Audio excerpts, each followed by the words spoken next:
The number of factors of 42 is 42 के गुणनखंडों की संख्या कितनी है।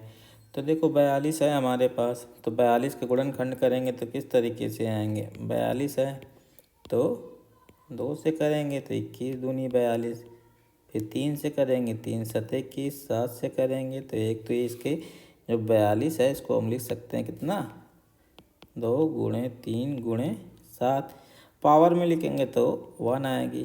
तो देखिए होता क्या है, अगर संख्या हमारे पास इस तरीके से लिए प्राइम फैक्टर है, P1 की पावर मान लीजिए m है, P2 की पावर n है, P3 की पावर r है, डॉट डॉट भी आगे भी बढ़ सकता है, अगर 3 का दिया है तो 3 के लिए लिख सकते हैं।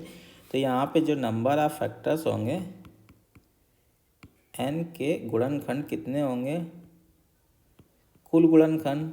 तो यहाँ पे क्या होता है, जो पावर होती है उसमें एक एक जोड़ के गुणा कर दिया जाता है, जितने भी पावर्स आएंगी प्राइम नंबर्स के फैक्टराइजेशन में अभाज्य। तो यहाँ पे हमारे पास इनके यहाँ पे 42 के गुणनखंड कितने हो जाएंगे,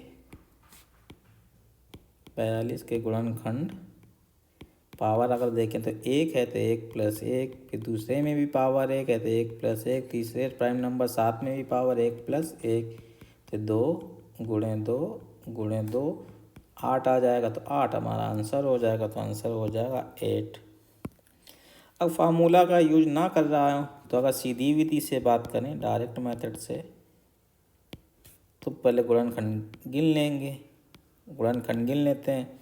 गुणनखंड कितने हैं, पहला देखो सबसे पहला 1 होता है, फिर जो गुणनखंड आया फिर आया 2, फिर 3, फिर 7। अब 2 2 गुणा कर देते हैं, 2 3 6, 2 सत्ते 14, फिर 3 सत्ते 21, और बाद में जो संख्या होती है अपने आप में वो संख्या गुणनखंड हो जाएगी, कौन सी, पूरी की पूरी संख्या।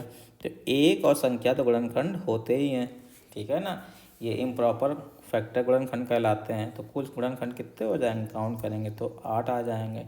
तो अगर आपको फार्मूला ये नहीं पता है तो हम डायरेक्ट भी कर सकते हैं। वैसे जो क्वेश्चन अभी तक देखे गए हैं वो क्या होता है, ऐसा आता है कि आप डायरेक्ट भी कर सकते हैं, लेकिन बार बार क्वेश्चन आ रहा है तो इस फार्मूले को आप याद कर सकते हैं।